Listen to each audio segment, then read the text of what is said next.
Kala puncak pandemi COVID-19 belum menunjukkan tanda-tanda akan berakhir, bencana demi bencana silih berganti melanda Indonesia pada awal tahun 2021. Bencana beruntun juga terjadi hanya berselang hari dengan duka lara akibat kecelakaan pesawat Sriwijaya Air SJ182 bernomor registrasi PKCLC yang menewaskan seluruh penumpangnya. 9 Januari, bencana longsor terjadi di desa Cihanjuang, Cimanggung, Sumedang, dipicu oleh hujan deras. Operasi pencarian oleh tim SAR selama 10 hari terakhir telah berhasil menemukan seluruh korban longsor yang tertimbun sebanyak 40 jenazah, termasuk penemuan 2 temuan jenazah terakhir pada Senin malam. Berbarengan dengan bencana longsor di Sumedang, terjadi pula banjir yang melanda di sejumlah wilayah kota dan kabupaten di Kalimantan Selatan. Banjir yang meluas di Kalimantan Selatan mengakibatkan puluhan ribu warga terdampak. Ribuan rumah dan fasilitas umum terendam banjir dan sejumlah akses jalan dan jembatan terputus. Hanya berselang sepekan, 16 Januari 2021, banjir dan tanah longsor yang dipicu cuaca ekstrim terjadi di Manado, Sulawesi Utara. Sedikitnya 6 orang meninggal dunia akibat longsor di wilayah Manado. Bencana besar kembali terjadi. Gempa bermagnitudo 5,9 dan bermagnitudo 6,2 mengguncang wilayah Sulawesi Barat 2 hari berturut-turut pada 14 dan 15 Januari 2021. Terhitung Senin 18 Januari, BNPB mencatat 84 orang meninggal dunia. Rinciannya 73 orang di Kabupaten Mamuju dan 11 orang di Kabupaten Majene. Sedangkan belasan orang lainnya berhasil diselamatkan dari reruntuhan. Ancaman bencana belum berhenti melanda tanah air. Ribuan jiwa terancam bahaya oleh potensi bencana akibat kenaikan aktivitas vulkanik sejumlah gunung berapi. Gunung Semeru di wilayah Lumajang dan Malang, Jawa Timur mengalami erupsi Sabtu sore. Warga diminta waspada jika sewaktu-waktu terjadi eskalasi erupsi. Tak hanya Semeru, Gunung Sinabung di Sumatera Utara juga dilaporkan erupsi dengan status siaga atau level 3. Sementara Gunung Merapi di Jawa Tengah juga menunjukkan peningkatan aktivitas vulkanik dengan mengeluarkan awan panas dan lava pijar dalam beberapa waktu terakhir. Dari data kebencanaan yang dikumpulkan Badan Nasional Penanggulangan Bencana BNPB antara 1 hingga 18 Januari 2021, terdapat 154 kejadian bencana dengan korban jiwa sebanyak 140 meninggal dunia, 13 orang hilang, ratusan orang luka-luka, dan lebih dari 586.000 orang menderita dan mengungsi. Akibat 154 kejadian bencana ini, lebih dari 1.000 rumah mengalami kerusakan, baik rusak berat, sedang maupun ringan, serta lebih dari 113.000 rumah terendam. Selain rumah, bencana juga mengakibatkan puluhan fasilitas umum, baik sekolah maupun tempat ibadah, mengalami kerusakan dengan berbagai tingkat. Ditilik dari jenis bencana dalam periode yang sama, BNPB mencatat terjadi 2 gempa bumi, 105 bencana banjir, 28 kejadian tanah longsor, 15 kejadian puting beliung, 3 gelombang pasang atau abrasi, serta 1 bencana non-alam, yakni COVID-19. Beruntunnya bencana yang mendera Indonesia memerlukan tanggap darurat yang solid lintas sektor dan cekatan agar dapat menggelar penyelamatan korban maupun harta benda mereka. Tanggap darurat juga harus mampu menjawab pemenuhan kebutuhan dasar, perlindungan, permasalahan pengungsi, serta pemulihan sarana dan prasarana publik. Tim Liputan, Kompas TV.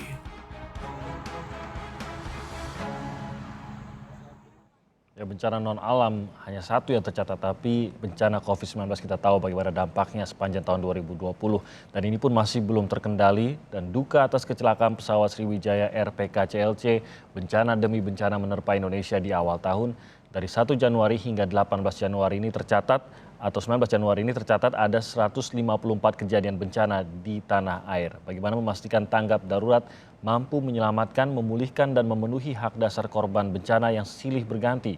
Sudah bergabung secara daring bersama kami, Sekretaris Ikatan Ahli Bencana sekaligus Deputi Pencegahan Bencana BNPB, Pak Lilik Kurniawan, serta ada anggota Komisi 8 DPR yang membidangi masalah sosial, Maman Imanul Haq. Selamat pagi, Pak Lilik, Mas Maman. Selamat pagi, Mas Timothy. Terima kasih sudah bergabung bersama kami. Pak Lilik saat ini sedang berada di Mamuju ya, Pak ya? Ya, kami di Mamuju mulai hari Jumat kemarin. Oke, jadi mungkin harap dimaklumi koneksi dengan Pak Lilik saat ini mungkin saja mengalami gangguan. Kita tahu dari sejak bencana terjadi seringkali ada gangguan koneksi telepon maupun apalagi video dengan rekan-rekan di Mamuju. Pak Lilik, bisa Anda ceritakan mungkin sebelum kita mengawali perbincangan ini, kita ingin tahu rencana hari ini di Mamuju, kondisinya terakhir bagaimana untuk penyelamatan warga di sana, Pak Lili? Ya, baik. Terima kasih Mas Timothy. Saya perlu sampaikan bahwa gempa bumi tanggal 15 atau hari Jumat dini hari itu ternyata sudah hari ini sudah mendapatkan fix data dari Basarnas dan Satgas. Itu sekitar 84 orang dinyatakan meninggal. Kemudian hampir 40.000 orang ya, mengungsi, dan mengungsinya ini ada yang terkoordinasi, ya kami ada beberapa titik yang dikoordinasikan oleh pemerintah daerah, tetapi ada lebih banyak yang melakukan pengungsian mandiri. Penyebabnya ada dua. Yang pertama, ya karena memang bangunan rumah tinggal mereka rusak atau retak-retak begitu yang dikhawatirkan apabila ada gempa susulan bisa roboh sehingga mereka mengungsi. Kemudian yang kedua adalah mereka yang mengungsi karena adanya berita-berita yang di Mamuju dan sekitarnya ini bertebaran mengenai isu-isu tentang terjadinya tsunami. Nah, mereka mengungsi secara mandiri begitu. Nah, penanganan sudah dilakukan langkah-langkah terutama oleh pemerintah Provinsi Sulawesi Barat dengan membentuk posko yang saat ini ada di belakang kantor Gubernur Sulawesi Barat. Kemudian kita yang ada di pusat, ada BNPB dan berbagai kementerian lembaga itu untuk mendukung Satgas yang ada di Sulawesi Barat. Ini yang kita lakukan saat ini. Oke, baik. Terima kasih Pak Lili. Dan hari ini juga rencananya Presiden Jokowi juga akan mengunjungi para pengungsi di Mamuju ya Pak? Betul sekali. Rencana nanti siang. Oke, rencana. Dan langsung ke Mamuju ya Pak ya, untuk lokasi pertamanya ya. Ada rencana ke Majene atau kemana saja Pak yang Bapak ketahui? Agendanya tadi malam sudah dibahas, akan tetapi memang masih ada kemungkinan yang beliau akan ke Majene atau ke lokasi epicenter, tapi ini masih belum fix ya. Jadi memang kita belum bisa menyampaikan secara rinci begitu. Oke, baik. Nah, kedatangan Pak Jokowi ini menggambarkan Pak Lili dan juga Mas Maman bagaimana bencana yang dihadapi bertubi-tubi ini bukanlah bencana-bencana yang lagi bisa dibilang kecil, apalagi korban nyawa tadi 84 orang meninggal akibat gempa bumi. Presiden sampai juga kemarin sudah ke Kalimantan, sekarang harus ke Sulawesi juga untuk meyakinkan warga bahwa masyarakat akan menerima bantuan, bahwa masyarakat akan dibantu oleh aparat yang bertugas di sana, dan aparat maupun sukarelawan pun akan bisa tetap juga bekerja dengan baik dan mereka pun bisa mengerjakan tugas mereka dengan aman dan dengan selamat begitu. Pak Lili, bisa Anda gambarkan bagaimana BNPB di tengah bertubi-tubi bencana yang tadi saya katakan bukan bencana kecil pula, ini terjadi dan di tengah satu bencana non alam yaitu COVID-19 ini. Bagaimana mengaturnya tuh Pak, mengatur konsentrasi dan fokusnya tuh Pak? Ya, baik. Ini adalah manajemen tanggap darurat sebenarnya yang dilakukan. Kita memang sudah jauh-jauh hari, sudah di BNPB sudah memperhitungkan apabila situasi seperti ini terjadi, di mana bencana-bencana besar terjadi di berbagai daerah yang bersamaan, ini kita sudah punya sistem yang kita bangun. Kemudian bagaimana caranya kami di BNPB bukan hanya mengkoordinasikan kementerian lembaga tadi, tapi juga mengajak relawan tadi yang disampaikan Mas Timothy tadi. Sedikit saya tadi kelupaan, relawan yang sudah kita koordinasikan di Sulawesi Barat ini sudah ada sekitar 46 organisasi relawan. Nah, ada lebih dari 700 orang relawan yang sudah bekerja mulai dari hari Jumat sampai sekarang. Mereka datang dari seluruh wilayah di Indonesia. Nah, terkait dengan COVID ini, karena kita juga masih, Indonesia masih menyatakan bahwa COVID-19 menjadi bencana nasional, kita tetap menggunakan protokol kesehatan yang kita lakukan semampu kita, ya, semampu kita. Karena tadi kami sampaikan, ini pengungsian yang harus menjadi tanggung jawab kita untuk kita tangani begitu, ini scatter, itu tersebar di berbagai tempat. Nah, khusus untuk mereka yang bekerja dan nanti dan nanti para pengungsi, kita harapkan dengan protokol kesehatan kita lakukan minimal ada masker di sana. Mereka menggunakan masker. Nah, ini kampanye besar, kita sedang sebar masker itu, termasuk bagaimana untuk jaga jarak di tempat-tempat pengungsian yang terkoordinir, ya, seperti di stadion sudah ada pengungsian yang ada bilik-biliknya, kemudian kita juga berikan tempat mereka kelompok rentan, ya, orang-orang tua kita yang mengungsi, kita sudah bedakan mana yang lansia, yang laki-laki dan yang perempuan. Itu juga coba kita lakukan. Kemudian relawan kita berikan swab antigen, ya seperti ini. Saya menggunakan baju ini ada tulisannya swab test yang negatif, alhamdulillah. Tapi kita di swab antigen dan alhamdulillah negatif. Dan ini tanda-tanda seperti ini kita berikan supaya memberikan rasa aman, ya, pada saat kita berada di tengah-tengah pengungsian, mereka juga tidak perlu khawatir kalau kita sudah tidak reaktif begitu. Oke,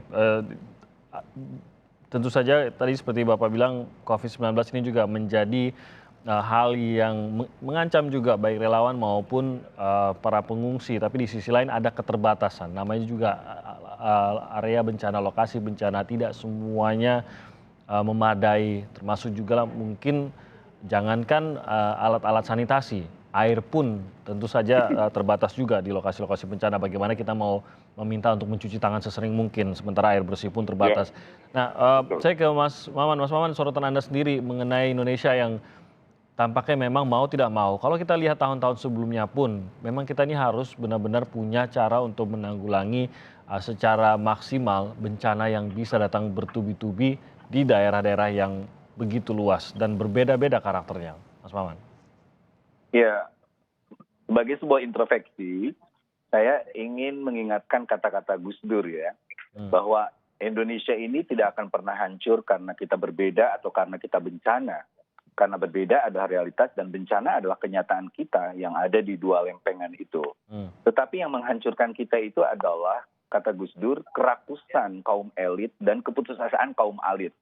Nah, kerakusan elit, misalnya kita lihat waktu saya ke Cimanggung kemarin, itu ada pemangkasan bukit di Gunung Gelis, lalu dibuatlah perumahan tanpa standar sanitasi yang bagus, dan akhirnya ketika hujan lebat terjadi longsor, di mana perumahan itu akhirnya jatuh dan menimpa perkampungan sekitar dan menjadi korban dan ramil di sana dan salah satu anggota BPBD. Begitu pula ketika di Kalimantan Selatan. Pernahkah kita berpikir bahwa penyebab utama adalah penggalian atau pertambangan dan juga pembuatan perkebunan sawit? Nah, inilah yang sebenarnya kalau kita lihat secara menyeluruh, di sini ada hal yang harus kita menjadikan introspeksi tentang bagaimana kita hari ini melihat bencana itu adalah salah satunya di samping alam itu adalah ada unsur kerakusan kelompok-kelompok elit yang tidak mempertimbangkan itu. Coba sekarang di tempat saya, Mas Timothy, ada banjir. Banjir itu persis di daerah Ligung, Majalengka, pergeseran longsor di wilayah Lemah Sugi dan sebagainya. Itu karena orang menggunduli hutan, membuat area pertanian baru, tetapi dia tidak mempertimbangkan hal teknis. Nah, yang kedua adalah keputusasaan kaum elit. Nah, itu lihat karena begitu rakusnya elit, akhirnya rakyat kecil pun putus asa. Nah, inilah sebenarnya saya ingin mengapresiasi BNPB misalnya, BNPB, Mensos, dan juga Basarnas, dan teman-teman relawan, ketika memastikan betapa cepat tanggapnya pemerintah gitu. Dan itu lihat, dan termasuk apa yang dibutuhkan ketika COVID ini, saya dengan Pak Lili komunikasi, akhirnya yang pertama pasti disediakan adalah masker. Oke, Kang Maman, ada 10.000 masker kita datang ke tempat lalu rapid antigen, lalu juga bagaimana cara kita menata pengungsian, sehingga pengungsian itu ada physical distancing-nya. Nah, itulah yang sebenarnya diharapkan. Tetapi yang digarisbawahi itu bahwa kita tidak terus-menerus reaktif, nunggu bencana, lalu kita berbondong-bondong melakukan donasi, dan Indonesia soal itu oke. Tetapi soal mitigasi bencana, itu yang kita belum oke, Mas Timothy. Bagaimana masyarakat diajarkan jenis-jenis bencana, Diminta lebih dekat lalu lagi, apa lebih close. penyebabnya dan lain sebagainya. Sehingga orang akan siap terhadap bencana ini dan tidak hanya bersikap reaktif, tapi harus proaktif. Tidak hanya kita menunggu dan menunggu. Padahal potensi bencana setelah banjir ini kemungkinan nanti ada tsunami kembali yang menerjang satu kawasan di Pulau Jawa Timur, di Jawa sebelah timur maksudnya, Pulau Jawa di sebelah utara, mohon maaf, Jawa Utara. Nah itu hal-hal yang perlu digarisbawahi.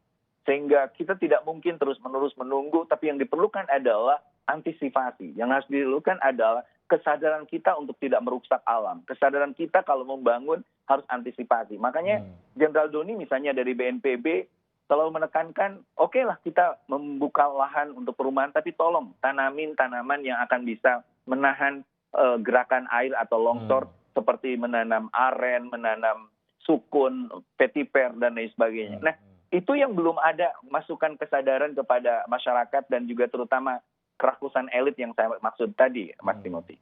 Oke, tapi secara tanggap bencananya dan penanganan khususnya terhadap korban di lokasi bencana, menurut Anda ini sebenarnya sudah mumpuni Indonesia walaupun terjadi bencana bertubi-tubi di lokasi-lokasi yang berbeda? Saya lihat bahwa jiwa orang Indonesia itu memang jiwa gotong royongnya tinggi, baik itu dari masyarakat ya, jiwa filantropnya, donasinya, dan lain sebagainya. Begitu pula pemerintahnya. Tetapi apakah kita punya kekuatan untuk terus-menerus bersikap reaktif, melakukan upaya gotong royong? Sementara istilah kecilnya itu, kalau kita hari ini punya rumah bocor, maka kita itu paling serius menyiapkan ember-ember di bawah yang bocor. Tapi tidak pernah berpikir bagaimana caranya kita menutup atap, mengganti genteng, supaya tidak terjadi kebocoran lagi. Seperti itu. Oke, jadi kita bisa mengatasi tapi tidak boleh fokusnya hanya bagaimana menyelamatkan kalau terjadi bencana, apalagi bencana yang sebenarnya mampu dicegah begitu, atau bencana yang preventable, yaitu aksi manusia atau dari perbuatan manusianya. Nah, saya kembali lagi ke Pak Lili. Kalau kita yang awam nih Pak Lili, mungkin hanya melihat, bukan hanya lah, saya tidak mau menggunakan kata hanya, tapi kita melihat 2-3 bencana yang terjadi. Sementara tadi datanya menunjukkan, dan saya yakin BNPB pun memiliki data lebih lengkap, baru sampai tanggal 19 Januari ini saja sebenarnya sudah ada ratusan bencana berbagai skala yang sampai ke masyarakat, utamanya mungkin skala-skala besar seperti gempa, banjir, dan tentu saja bencana jatuhnya pesawat PKCLC-nya Sriwijaya Air gitu. Tapi ada ratusan bahkan hanya dalam hitungan hari-hari awal di tahun 2021. Tanpa menakuti juga, apakah sebenarnya ya memang tahun-tahun sebelumnya pun inilah yang terjadi, tapi memang skalanya tidak selalu besar, begitu Pak Lili? Ya, Mas Timothy, dari informasi dari BMKG sebenarnya kita sudah diingatkan ya, kita semua, bahwa fenomena La Nina itu memang menjadi salah satu faktor di mana curah hujan yang terjadi ya. Jadi informasi dari BMKG lebih besar 30% dari situasi normal. Artinya memang dari satu sisi hidrometeorologi kita saat ini sedang mencurahkan banyak sekali hujan yang ada di seluruh wilayah Indonesia. Tetapi sekali lagi hujan itu bukan menjadi penyebab ya, menurut saya bukan penyebabnya kenapa bencana terjadi di sana. Tetapi karena lebih banyak kerusakan lingkungan, kerusakan alam yang terjadi, sehingga daya dukung lingkungan kita terkait dengan hujan yang turun besar tadi, ini melebihi kapasitas. Sehingga terjadilah tadi yang disebutkan oleh Pak Maman, ada banjir bandang, dan mungkin tanah longsor yang terjadi di sana. Jadi betul sekali tadi saya sepakat dengan Pak Maman, memang kita upaya-upaya mitigasi itu memang menjadi bagian yang paling penting dalam penanggulangan bencana. Sehingga kita bisa minimalkan. Apabila kita bisa lakukan itu, maka penanganan darurat itu bisa lebih ringan, lebih mudah. Nah, BNPB dengan didukung oleh mitra kami, Komisi 8 DPR RI, salah satunya adalah Pak Maman, kami berterima kasih selalu didukung untuk itu, termasuk kita langkah-langkah untuk mitigasi yang tadi disampaikan. Jadi memang di awal kami memang sudah memetakan seluruh daerah di Indonesia bersama dengan kementerian lembaga yang lain, itu daerah-daerah rawan bencana kita sudah punya. Ya. Dengan data-data itu, maka kita sampaikan ke Kementerian APR untuk membuat atau menjadi bagian dari rencana tata ruang, ya, baik di nasional maupun provinsi, kabupaten, kota. Kalau tata ruang itu bisa kita lakukan dengan baik, maka sesungguhnya kita bisa mengendalikan mungkin sekitar 60% dari persoalan bencana selesai di sana. Oke. Apabila implementasi tata ruang itu berjalan dengan baik. Akan Kendala- tetapi kalau ya, Kalau begitu kendalanya apa tuh Pak? Kalau sampai 60% dengan melakukan hal tersebut 60% bisa ditekan, mengapa tidak sampai kita melakukannya begitu Pak atau ya mempersiapkannya? baik. Nah, yang terjadi adalah sudah ada keterlanjuran. Ya. Masyarakat sudah banyak yang tinggal di daerah rawan bencana. Oke. Kemudian setting-setting perkotaan kita, daerah-daerah pemukiman, ini sudah terlanjur ada di daerah rawan bencana. Kemudian kita akan rubah lagi. Itu tentu saja tidak mudah, ya. Tidak mudah untuk kemudian membalikkan lagi seperti saya mengistilahkan kita memiliki kertas gambar yang kosong. Tentu kita akan lebih mudah untuk menggambar apa yang kita inginkan. Tetapi apabila kertas gambar itu sudah terisi dengan coretan sana, coretan sini, bagaimana kemudian menghapus coretan-coretan yang ada di sana itu tentu tidak mudah. Oke. Nah ini yang perumpamaan yang saya coba. Kemudian setelah tata ruang itu tidak semuanya bisa dilakukan implementasinya, maka langkah-langkah seperti tadi disampaikan Pak Maman, kita boleh melakukan upaya-upaya pembangunan. Tapi, ada tapinya, langkah-langkah upaya-upaya konservasi, langkah mitigasi struktural, baik vegetatif maupun kultural, ya, ini harus dilakukan. Dan itu mutlak dilakukan karena kita daerah rawan bencana. Dan bencana hidrometeorologi, ya, seperti banjir bandang, tanah longsor, itu mendominasi di Indonesia. Ya. Lebih dari 90% persoalan bencana ada di sana. Dan itu semua ada kaitannya dengan masalah kerusakan lingkungan, daya dukung lingkungan. Dan ini hidrometeorologi ini juga yang menjadi warning dari BMKG bahwa masih ada kerentanan bencana atau multi resiko terhadap bencana ini hingga Maret. Nah, bagaimana mengatasinya? Karena kalau tadi apa yang dikatakan oleh Pak Lili bahwa mempersiapkan masyarakat ini merupakan jangka panjang juga. Mempersiapkan ekosistemnya dan lain-lain itu jangka panjangnya. Tapi di saat yang sama masyarakat di sejumlah daerah ini masih menghadapi ancaman bencana. Nah, bagaimana agar masyarakat juga bisa bersiap agar sebuah fenomena alam jangan sampai menjadi sebuah bencana bagi masyarakatnya? Kita akan bahas usai jeda berikut ini. Tetap bersama kami di Sapa Indonesia Pagi.